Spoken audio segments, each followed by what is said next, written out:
بنده مجبور شدم در اون اواخر قطار خودم از پنجره بندازم بیرون، چون نمیشد در داخل قطارم کثیف بود، جوری بود نمیشد نماز خوند که به نماز بتوانم. اگر فروش فیلم های جیمز باند و جان سخت با رکود مواجه بشه، دلیلش احتمالاً فیلم جدیدی است که سناریست و کارگردان و هنرپیشه نقش اولش سیدعلی روزخون ولی فقیه ارتجاعی.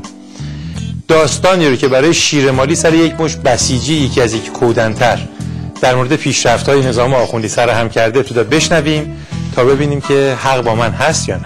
شما اغلب یادتون نیست قبل از انقلاب رو عجیب بود، هم اینجا هم بعضی جای دیگه ما عراق رفته بودیم، یه سفر عتبات مشرف شدیم، هر کار کردیم برای نماز صبح نایستاد، توقف نکردیم، نمیشد، جوری تنظیم کرده بودن. بنده مجبور شدم در اون اواخر قطار خودم از پنجره بندازم بیرون، چون نمیشد در داخل قطارم کثیف بود، جوری بود نمیشد نماز خوند که به نماز بتوانم بخوانم. نزدیک ایستگاه بود. بیشتر به فیلم‌های استیون سیگال شباهت داره، احتمالاً اسمش هم باید بذاریم سیدعلی سیگال.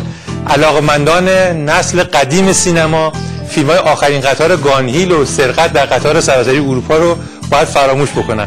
علاقه‌مندان نسل جدید سینما هم به نظرم میتونن قطار فراری رو بذارن کنار و تنها چیزی که میمونه انتخاب یک اسم هنری برای این سیدعلی روزخون هست که شاید مثلا خوب باشه اسمشو بذاریم باند، تا اگر ازش بپرسن اسمت چیه بگه باند، سیدعلی باند. دشمنی رژیم آخوندی با علم و تکنولوژی حد و مرزی نداره و فکر می‌کنم بر کسی هم پوشیده نیست، اما مثل همه زمینه‌های دیگه از جمله ادبیات و هنر و چیزایی از این قبیل، رژیم دشمنیش به اینجا محدود نمیشه که بزنه و نابود بکنه و ببنده و محدود بکنه و اینها، بلکه میخواد به چنگ بگیره، میخواد مسخ بکنه و همه این امکانات رو در اختیار خودش هم داشته باشه.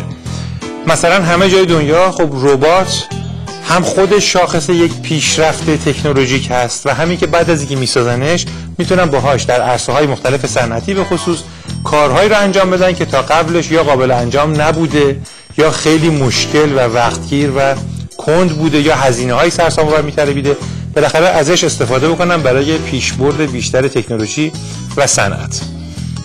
اما در مورد رژیم، تلویزیون آخوندی با یک دود و دم بسیار خبر از ساختن ربات هوشمند داد. ببینیم که توی دستگاه آخوندی ربات چه کار میکنه. ربات سورنا به شرکت کنندگان حاضر در جشنواره خلاقیت و نوآوری در عرصه صنعت و معدن خوش آمد گفت. من یکی از مظاهر پیشرفت علم و فناوری در کشور هستم. امروز پیشرفت‌های علمی ایران نگرانی استحکام جهانی را فراهم کرده است. امروز جوانان ایرانی انحصار علمی غرب را شکستند و در عرصه‌های مختلف بر انحصارجویی و سلطه‌طلبی آنها خط بطلان کشیدند و با هیچ قطعنامه‌ای نمی‌توان از اطلاع آن جلوگیری کرد. امسال با شما حرف زدم، تا سال دیگر راه خواهم رفت و امیدوارم که در سالهای آینده هم خودم توسعه پیدا کنم و هم شاهد. اولا این رباتی که ساختن چندان نیازی به ساختن نداشت ظاهرا، چون که خب هر بچه طلبه‌ای هم همین کارهایی که میکنه و همین حرفایی که میزنه رو میزد. ثانیاً این ربات رو میگن تو دانشگاه تهران ساختن، همون دانشگاهی که در همین هفته در اثنای سخنرانی آخوند شیاد خاتمی درش عکس‌های خمینی دجال رو دانشجوها پاره کردن و شعار مرگ بر دیکتاتور دادن. بنابراین در این زمینه هم مجدداً رژیم پرید آخوندی به مثابه دزد ناشی به کاهدون زد.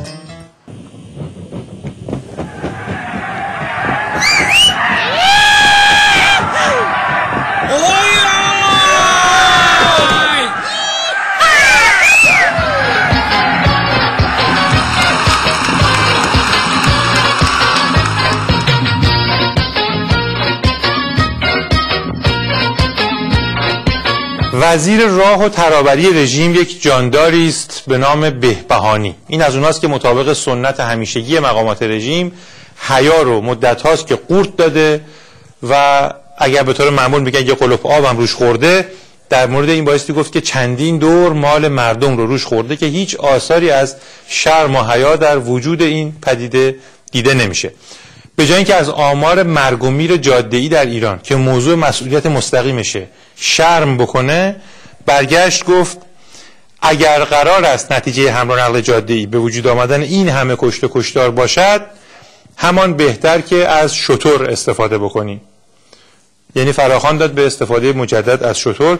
بعدم به دروغی که در مجلس گفته بود اعتراف کرد و گفت من این نکته را، حالا منظورش مرگ و میر جاده‌ای بسیار پایین در سوئد و بسیار بالا در ایرانه، من این نکته را در سخنان امروزم در مجلس عنوان نکردم چون نگران بودم که نمایندگان یقه مرا بچسبند و بگویند چرا در ایران اینطور است.